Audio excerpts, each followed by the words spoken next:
Prime Minister Narendra Modi has concluded his historic three-day state visit to the United States. It has been described by many as a path-breaking visit, one that has cemented India-US ties and taken them to the next level. During his final engagement in the US, when Prime Minister Modi addressed the Indian diaspora, he summed up his visit by saying, "In these 3 days, in India and US relations, a new and glorious yatra or journey has begun. The new journey is about our cooperation for Make in India and Make for the World. Together, the US and India are not just forming policies, we are shaping lives, dreams and destinies. Be it on convergence on global issues or tech transfer, both countries are taking strong steps for a better future." Earlier, at a meeting with top business honchos from the two countries, President Biden gifted a special T-shirt to Prime Minister Modi. This T-shirt had Prime Minister Modi's rather quotable quote on AI printed on it. "The future is AI, America and India." That is the new definition for AI that Prime Minister Modi gave during his address to a joint session of the US Congress. President Biden too said on multiple occasions that India-US ties will define the 21st century. This visit has seen many epoch-making deals and big-ticket announcements. Let's take a look at some of the key takeaways. Most agree that the one area where there have been the biggest breakthroughs is that of defense ties and technology cooperation. American giant General Electric and India's Hindustan Aeronautics Limited signed a memorandum of understanding to jointly produce fighter jet engines for the Indian Air Force with significant transfer of technology. It's been termed a game changer and a trailblazing initiative. Remember, this is the first time that the US is sharing such sensitive technology with a non-ally. Technology that only 4 countries in the world currently possess. Another major deal has been on India procuring cutting-edge Predator drones from an American company. These drones will substantially enhance the Indian Armed Forces surveillance and strike capabilities. Leading American technology firm Micron will set up a mega semiconductor facility in India, the first of its kind in the country. In the area of quantum advanced computing and artificial intelligence, the two sides have established a joint Indo-US quantum coordination mechanism to facilitate joint research between the public and private sectors. Google CEO Sundar Pichai announced that the tech giant will be opening its global fintech operations center in Gujarat and invest $10 billion in India's digitization fund. India has joined the Artemis Accords, a joint exploration of Moon and Mars. H-1B visa rules have been changed, and that's likely to make life easier for many Indians working in the US. The two sides will open new consulates in both countries to enhance people-to-people ties and travel. India and the US have also agreed to terminate 6 outstanding disputes at the World Trade Organization, and India has joined the Mineral Security Partnership that aims to create critical energy supply chains. Indian solar panel maker Vikram Solar Limited will invest $1.5 billion in the US solar energy supply chain. On the show today,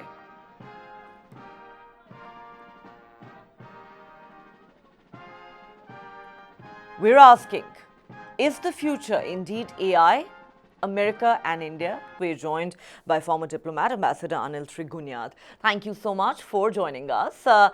Your thoughts on how this historic 3-day state visit by Prime Minister Narendra Modi to the United States panned out. We heard President Biden saying these are two great nations, friends in power, and India-US ties will define the 21st century. Prime Minister Modi very interestingly said the future is AI, America and India. Is that something you would agree with? How do you look back at this visit? Well, I think this was simply exceptional, Neha. I mean, you have not seen any other world leader having that kind of an euphoria in United States. And I have handled various visits of the previous prime ministers in the US, and I have seen that there was interest, but not to this extent. And not only because of diaspora, but because the Americans have begun to realize that India is growing. India will become a world leader, which the Americans are realizing it very well, and it's the largest democracy.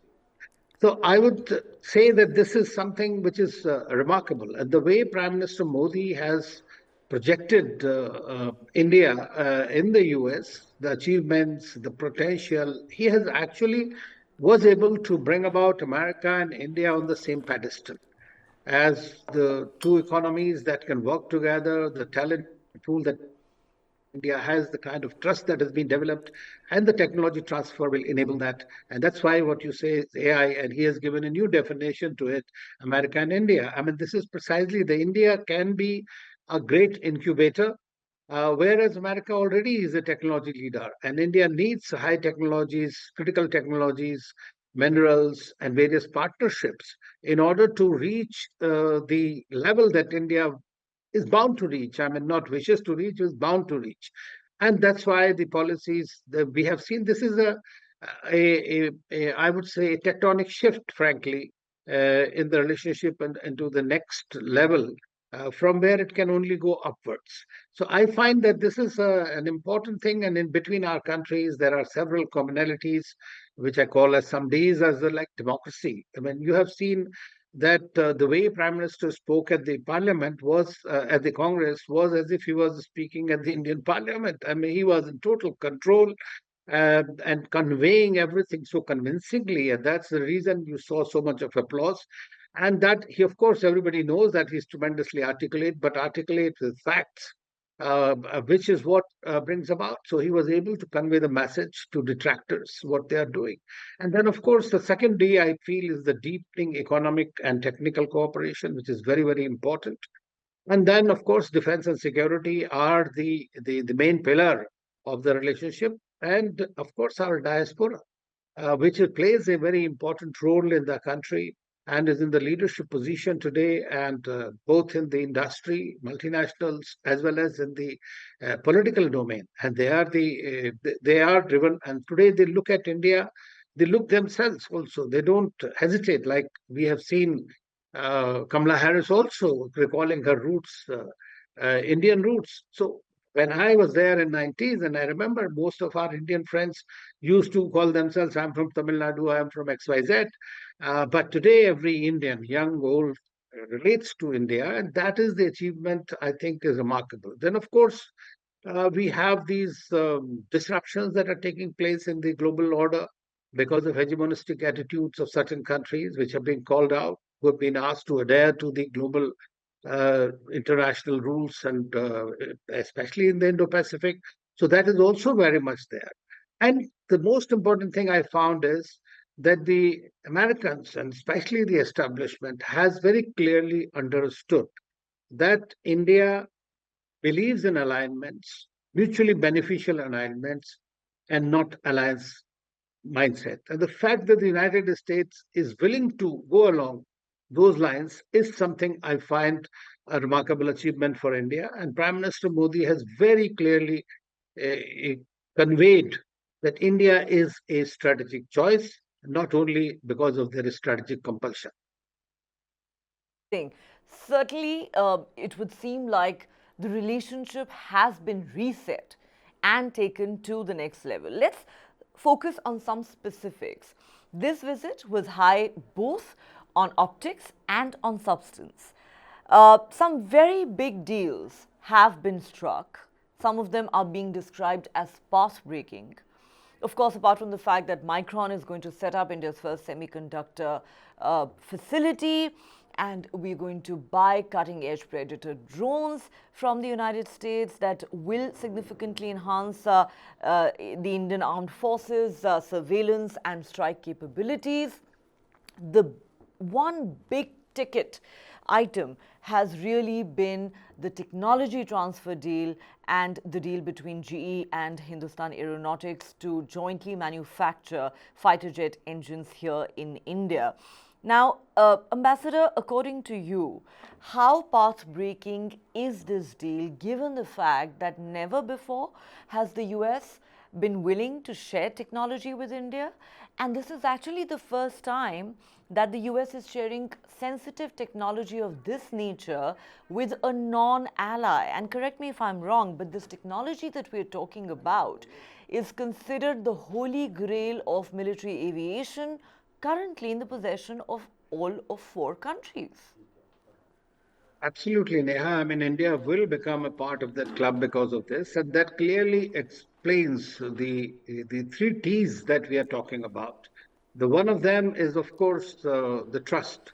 So today, the United States has developed the trust in India that it can share those technologies which have not been shared with even their very close and alliance partners.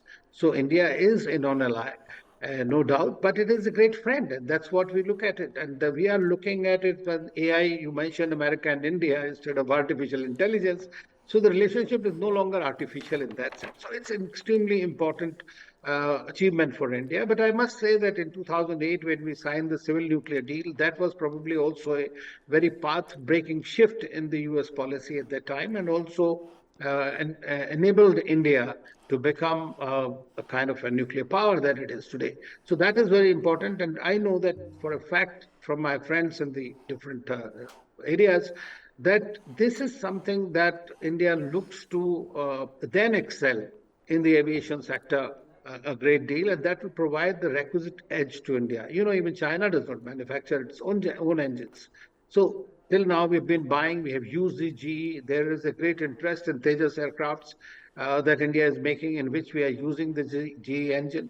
So I think once we start manufacturing ourselves with the greater R&D and collaboration, you can always go up and you can always improve upon it, including going into the civilian aircraft construction, which we have been thinking of for a very long time. So I think that this is one of the very major. Apart from that, what Prime Minister Modi also talked about was a very interesting thing, because simple transfer of technology does not work. So you need the skill mapping, you need the talent pipeline, which only India can provide by being such a young country, the largest youth dividend that India has, and that too in technology. We are really quite good. Our people are very, I mean, greatly this thing. Secondly, I mean, one more thing you should remember always is the 80s. You were very young. But the fact is that India's economy, the knowledge economy progress has been greatly attributed to the diaspora as well as the US enterprise.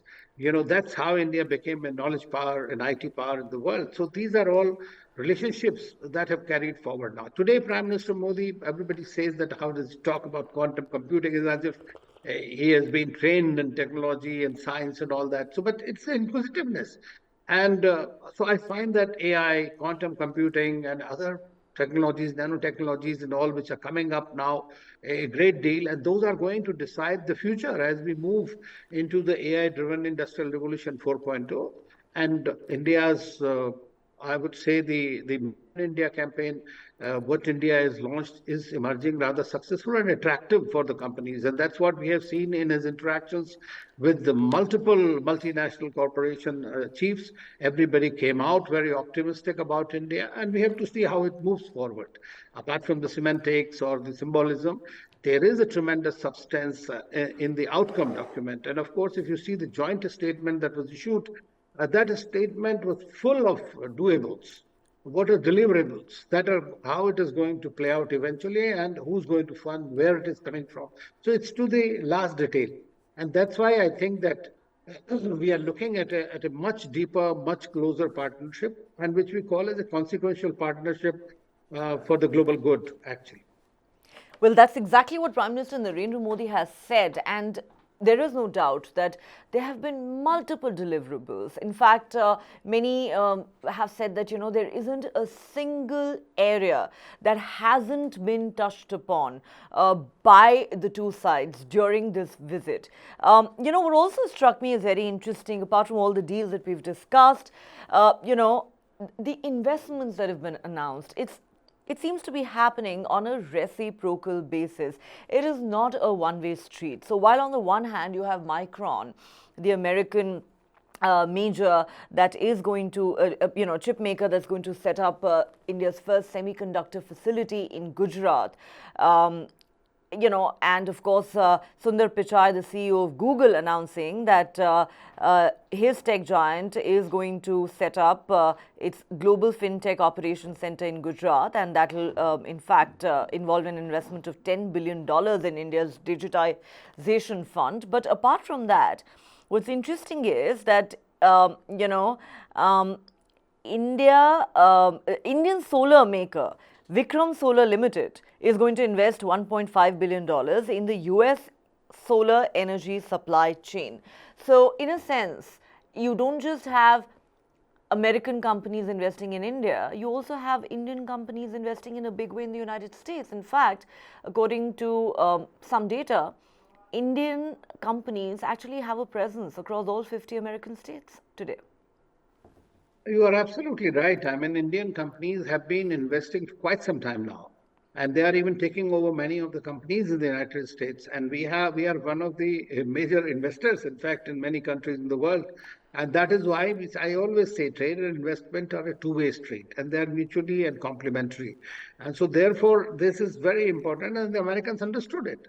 Prime Minister Modi, in his speech, when he said that when India buys one Boeing plane, it provides 1 million people employment, Americans employment across 44 states. I mean, that is not just, I mean, spending the statistics, but it is frankly, that's the truth. And that's what the America is looking for. That's why I say that we'll have to find a synergy, essentially, between Make in India and America First, so that we are able to reach. And I think that is to a great extent has been achieved. And what you mentioned about the investments that Indian companies are planning or have committed to do in the United States is an absolutely an imperative for future growth of the two nations.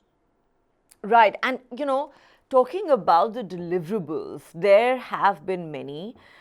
We are talking about the investments that are going to be made by Indian and American companies in each other's countries. We've talked about some big ticket defense deals that are going to be game changing for India's armed forces and for the India US relationship.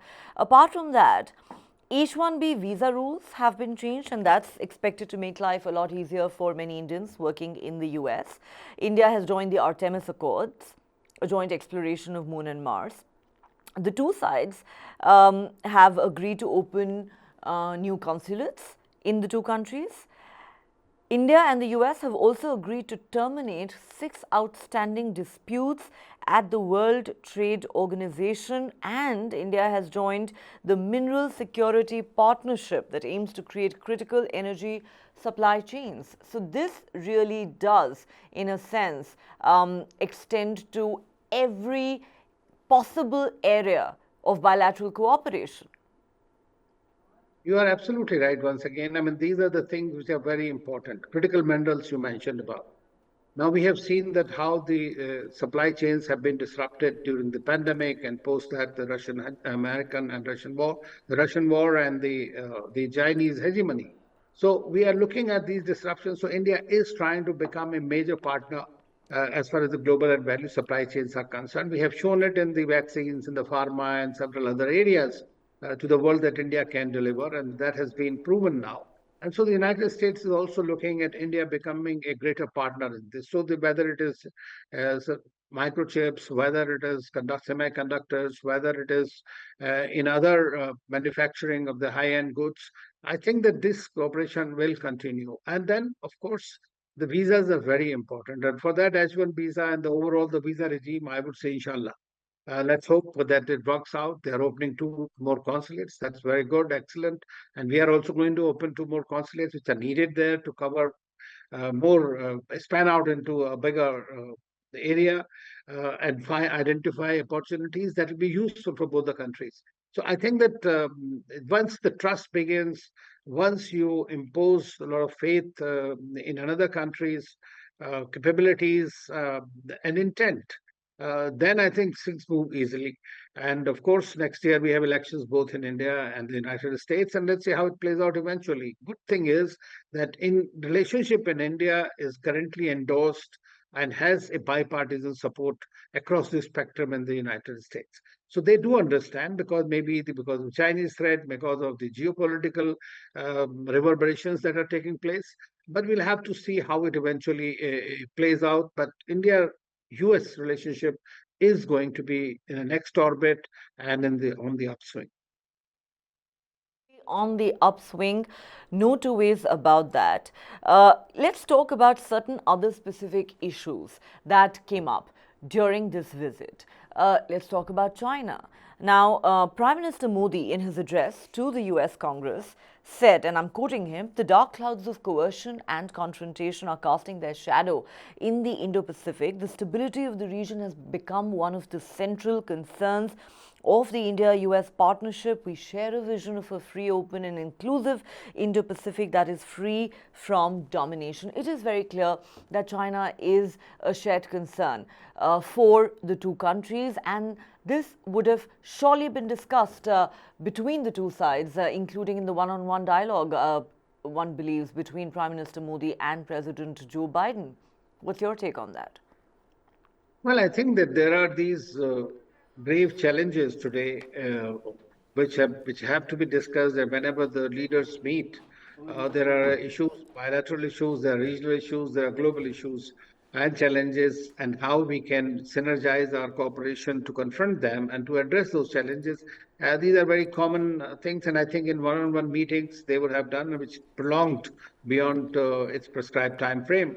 Uh, as everybody knows that the China or dragon is in the room, as the saying goes, the Chinese hegemony is also pushing a lot of countries and a lot of relationships into securitizing themselves to protect themselves. So it's very important. But India's approach has been to convey to the Chinese that what is good for them. When India says it should be inclusive, prosperous, and rule-based international order in the Indo-Pacific, it is very important. It is whatever happens in Indo-Pacific, we are a resident power in the Indian Ocean.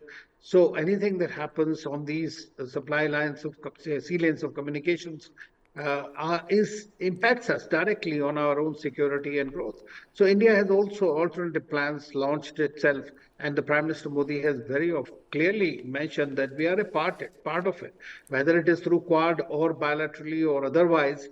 India has been developing its multi-alignment policy with many countries, and China hopefully will not indulge in any of those kind of issues that it is very much known for. It's hegemonistic, it's aggressive, a good warrior diplomacy, because it will not cut any ice with India.